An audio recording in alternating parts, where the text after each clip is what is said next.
Hello and welcome to the show. I am back here on Forza Horizon 4 today, going to be messing around with another silly car.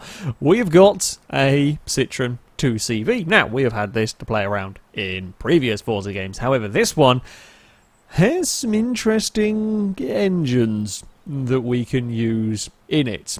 There are two engine swaps for the 2C-V. Now, I guess most famous I had the 2C-V8 that was a very, very good D-class car. It was a low-class car. Either way, it was good. Mad. Only worked at some circuits, but was surprisingly fast. This thing can get a whole lot madder on Horizon 4 because the two engines that can go into the Citroen, the 3-litre V8 Racing, that would be, I think, the Aerial Atom engine, or the 2-litre flat 4 turbo rally engine, which is good for around 800 torque in a 2CV. And you know what? To make things fun, we're going to keep it front-wheel drive. It could potentially become the second most powerful front-wheel drive car that there has been in a Forza game. In Horizon 2, the Nissan Duke could get the GTR engine, and that got just actually just over 1,000 horsepower, come to think of it, going through the front wheels. I mean, that was a modern car, at least, which is something.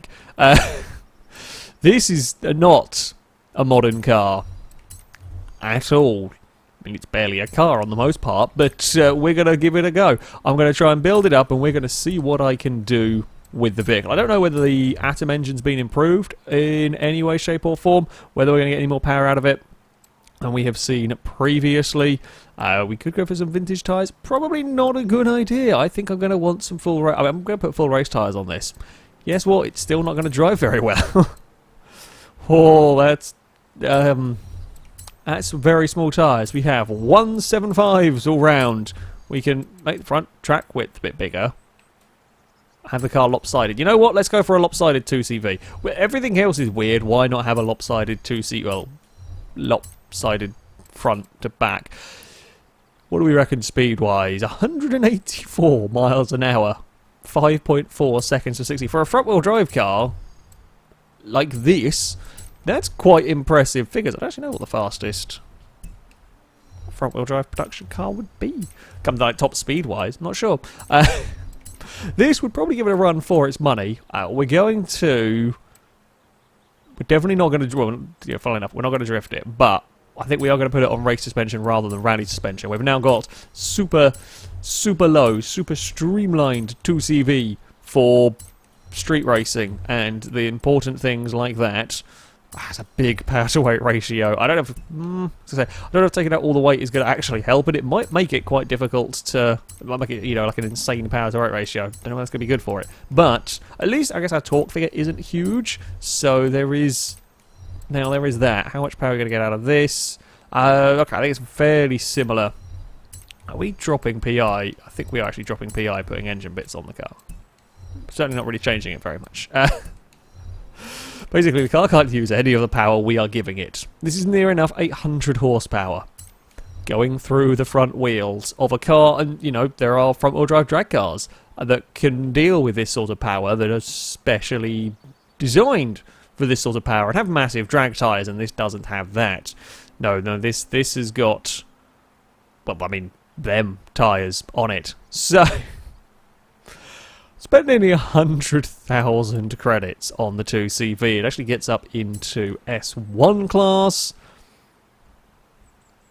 And I'm going to try and drive this. I'm going to try and drive this, and I'm going to try and race it. I think the first most important of things to find out about the car, naturally, is how fast will the Citroen go.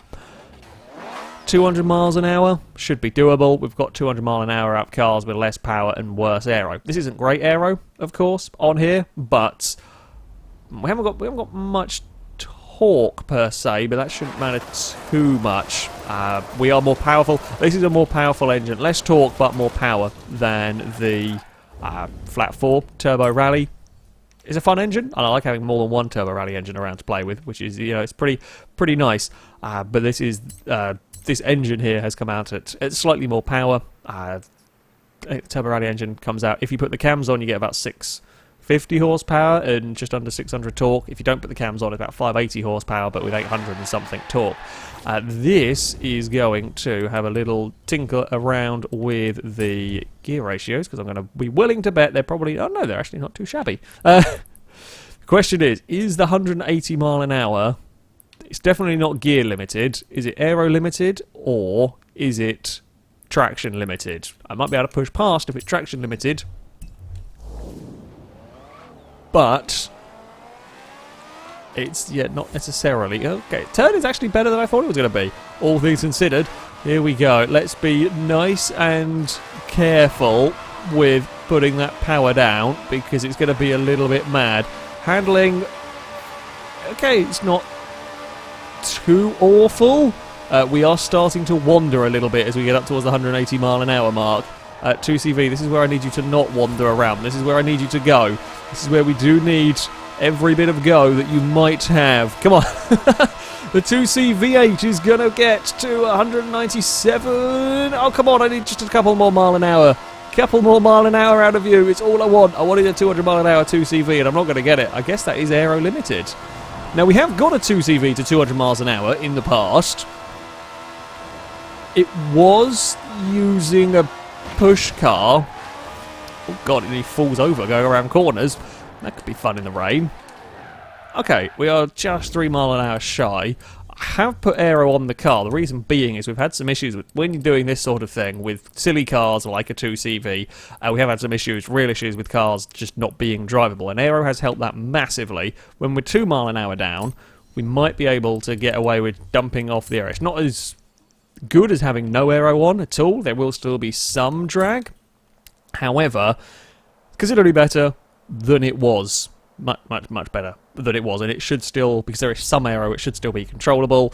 We've seen this make a few mile an hour difference, and when all we need is a few mile an hour difference, that could do it. It's not going to find us 20, but it might find us the 3 that we are looking for. What I am learning from this so far is, while of course on power understeer is going to be catastrophic, the actual handling isn't as bad as you might initially fear. This sounds like a mad... Well, it is a mad... This is a stupid, insane idea that just shouldn't work. But I have driven more uncontrollable cars. There we go. 202. The Morris is faster. The Morris is faster than the 2C-V8. However, 2C-V8 will also crack 200 miles an hour. Just think of all the supercars that this would embarrass. I mean, it wouldn't get there. I mean, it's got there fairly well after the initial wheel spin phase. So, you know, well done, I guess, to the mad 2CV. We're going to have to go find some races. We're going to have to find a race. We're going to race against normal cars, not just 2CVs in... Well, maybe we'll see what that does. That could be fun. I don't think it's going to do it, but it could be fun to see what it tries. If I force the game to run 2CVs in S1 class, could be interesting. Might make fun races, might not modify the 2CVs. It doesn't with the PLs, unfortunately, because it can't get them to the sort of way that it would want to. That track looks nasty. Let's go over here. We'll make it a sort of a 3-lap race. We'll just stick it up against the normal... I'll make it S1 class. The AIs are pretty good, actually. You turn up in a low S1 class and you set the thing to S1 class, it'll probably put you against low S... Well, they'll build low S1 class cars, which is, you know, a nice thing that they will do. General... You can force the AI to do dumb things, you know, restrict it to be a 2CV and force them S1 class, and the AI sometimes builds their cars a little bit funky. Most of the time, if you're sensible enough with your game setup, they will be sensible enough with their car selection. I mean, I'm not being sensible here, but you know, please don't bring something like that. Please don't bring those sort of cars. Then I might be in trouble. I'm going to expect to see Focus RS, Audi TT. They're likely to turn up quite a bit. It seems to be what the game loves to give in S1 class. There might be some more variety though now as more people have got the game. Dodge Charger, of course. The beginner cars are around the place. Focus, Charger, haven't got anything other than that. Charger, Focus, no. Apparently the only low S1 class cars that we can find are those. So, we have got A 2CV with an Atom V8 engine up against some all-wheel drive Focus Eyes? That one, Foci. It's gonna hurt this bit. This bit's gonna suck. I'm well aware of that. Let's try and... I mean, we have got race tyres, which ultimately the AI may not have on their car. It might not matter. I'm going to be honest here. It might not matter that they don't have race tyres on their car when I am driving this sort of thing. But if this beats anything, I will be both impressed and kind of surprised. Oh, front-wheel drive. Come on, find some traction, find some traction. I mean, the rear tyres are going to be very cold. The front tyres are going to be very warm, and that is not going to help with chronic oversteer, which, I mean, if I chuck this car around too hard, we're going to get a very sideways, very, very sideways 2C-V8. No, don't do it. That's doing it, isn't it? That's just plonking a wall again. Tantalisingly close. This is on the toughest of the difficulty settings. I'll be honest, for the most part, AIs are not too difficult unless you build a badly built car. I've built a couple of buggies that were awful. There was some B-class buggy racing that I was trying to do earlier today, and I built an Lumicraft that was garbage. It was just terrible. And that race did not go to my favour. Built a Baja, the Class 5 Baja Beetle, and that was a lot better, and that won me the championship. So yeah, provided you build cars okay, AIs are not too bad in this. I found the one corner where I can close. I can just ever so slightly close on these guys. I mean, this is challenging as most of the circuits are. This is pretty mean around here. This is not a fast track. There is a straight down here, and we are closing up a little bit. Oh god. We are closing up a little bit. I mean, we're at the point now where the nameplates aren't disappearing when we get to a corner or something. That's an improvement, but we'd need quite a lot more lap. I think the tyres are now maybe warmed up enough to the point where I can now start to go. Come on, if we can not get the slowest lap of the race, I would be kind of happy with that. I'll be honest, I was secretly hoping we would do well in the race, because of course that's what I hoped would happen. I didn't expect to be stuck this sort of way. Either the AIs would completely bugger off into the distance, or I would be fighting with them in a car I really shouldn't be. Instead, we are stuck in no man's land, not really able to fight with them, but we are just about keeping pace. And if they fight each other a little bit more, I mean, if we hadn't got all-wheel drive Foci, that would be lovely, but instead, no, we've got the drive, like in the rock, paper, scissors world, all-wheel drive beats silly powered front-wheel drive, basically. If they had the Aerial Atoms engine, they could actually use some of the 700 horsepower. Oh, we need another lap, god damn it, I should have set it to 4 rather than 3, because I'm going to be, I have been closing through each of these laps, and now we are going to be out of time. That's not a terrible show for a silly car. We're going to do a little bit of front-wheel drive skidding around, because the rear's still not massively grippy. For such a silly car, I mean, like, lap time-wise, we were not the slowest. In fact, we had a lap time faster than the actual winner. There was a couple of... Well, there's a 103.4. The TT, significantly faster. The 2C-V8 was better than the Dodge Charger in terms of a lap time. So there we go. I mean, the name's almost right, 2C-V6. Did this... I guess maybe the Bond one had a V6 for filming purposes? Potentially?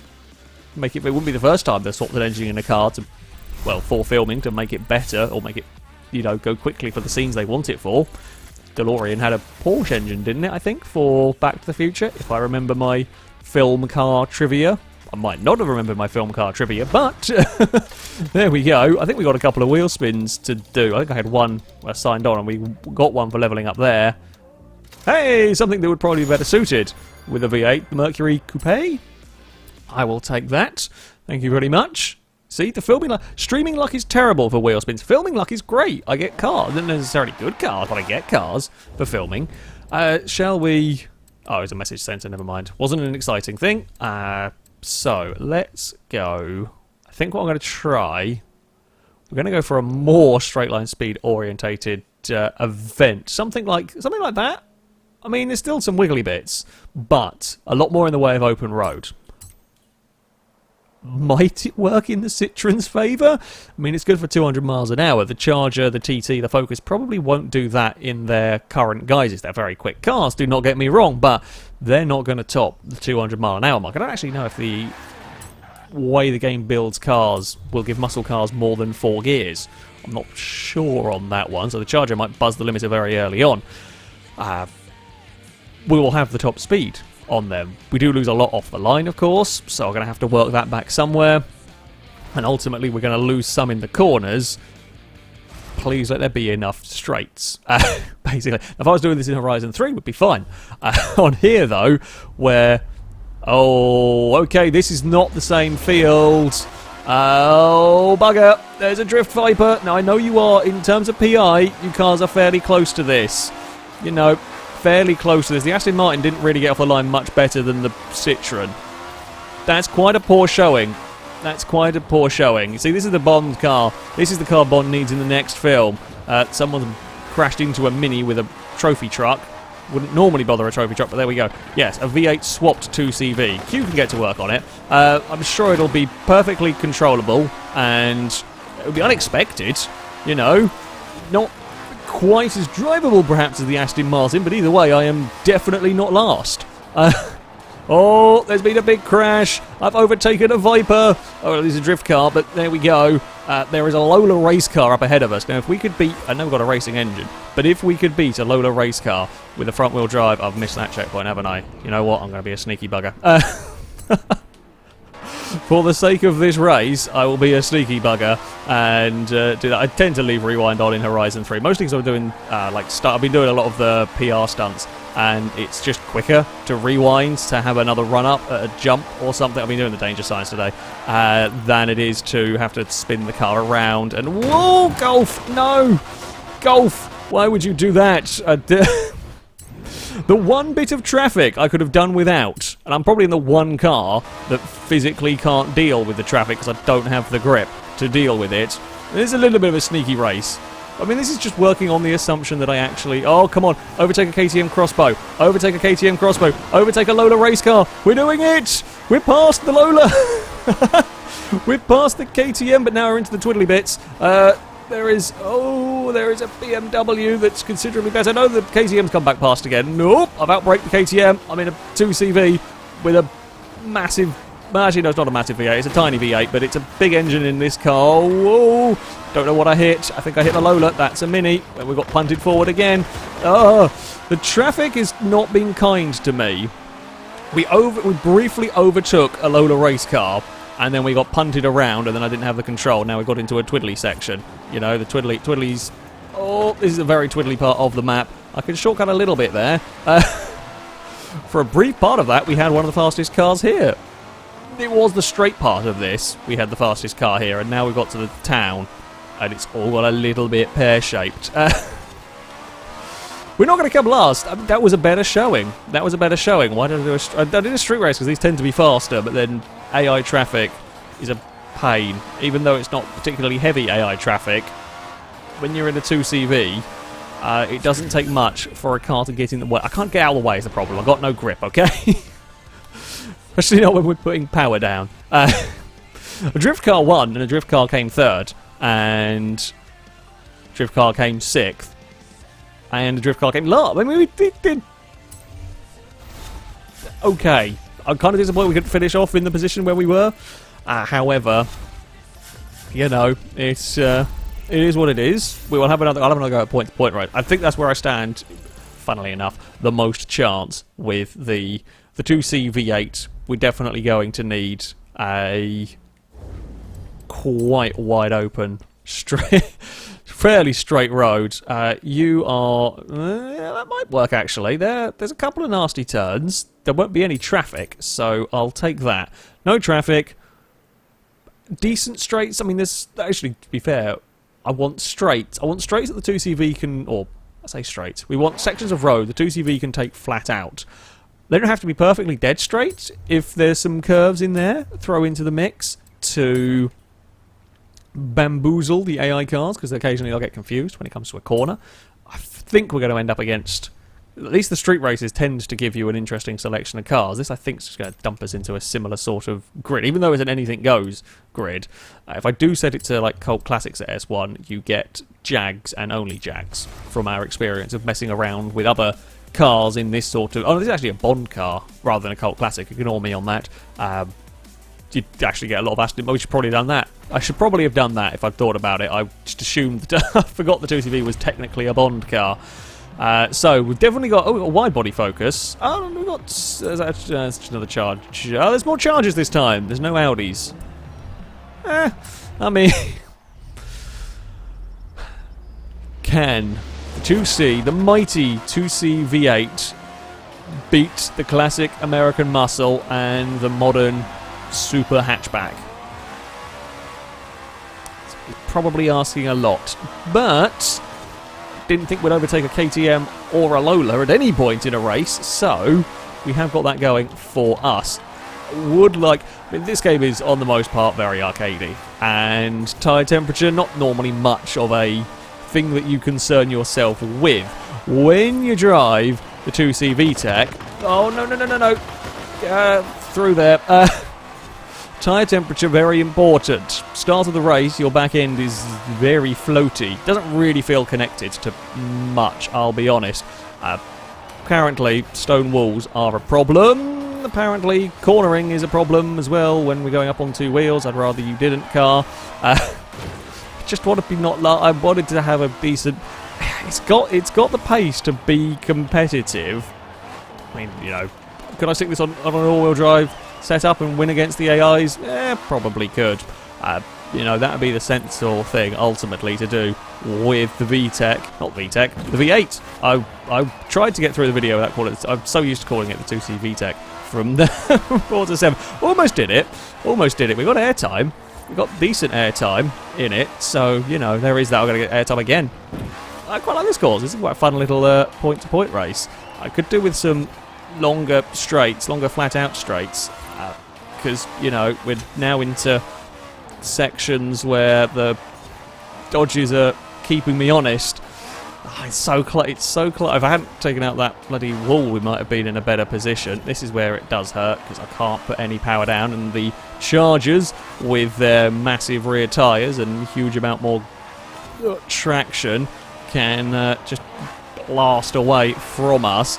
But we are now coming, I think, to the more open section. Come on, Citroen. Use the power of that aerial atom engine. Pretty sure it's the atom engine anyway that this thing has got. Here we go. There is a lot of speed now. We are rapidly approaching the finish line, however. Oh, I need them to have a lift, and I need to be able to get away with not having a lift. Oh, they've had a crash. Come on, little Citroen. The Dodge is crashed. We might get 9th place on the line. Not quite. It's very, very close. Oh, that's a lot of fun. You know, if we didn't lose all that time off the start, how much do you reckon we lost? 5 seconds off the start line? Maybe between the start line and me clonking a wall, we probably lost 5 seconds. It could be a lot worse. It runs at 200 miles an hour and actually gets around corners surprisingly okay for this. And yeah, that is better to drive than I feared it was going to be. It's got utterly tiny tyres at the front, and that is a huge amount of power going through the front wheels. Perhaps the fact that we don't have 800, 900 torque, you know, it's a less torquey engine, might help it a little bit, but I mean, it's still an incredibly mad engine to have going through the front wheels of a car not designed for a mad engine in the front, not designed for an engine, you know, with more than 60, not even, I'd say 60 horsepower. That's probably being generous for the normal 2CV. So yeah, it is surprisingly controllable. That a little bit disappointed I couldn't beat a Lola race car, I'm going to be honest. We got into trouble with some we got into traffic multiple times and a wall and a missing chap. An act of God and some rewinding of time, we could probably have got there eventually, and a clean run, and it would probably run decently in that sort of race. It's good fun. I recommend, if you've got the Bond We got the Ultimate Edition, got the Bond pack or whatever. Have a go with it, because, you know, it's pretty bloody mad, and I like having the option. Again, I'm liking all of these different engine swaps, more engine swaps that we haven't seen before, that would still vaguely-ish work. You know, an Atom engine in this would be doable. Wouldn't be clever, but it would be doable. Probably wouldn't keep it front-wheel drive, but that's just me. Either way, that's going to be it for this video. Thank you very much for watching, and until next time, a goodbye.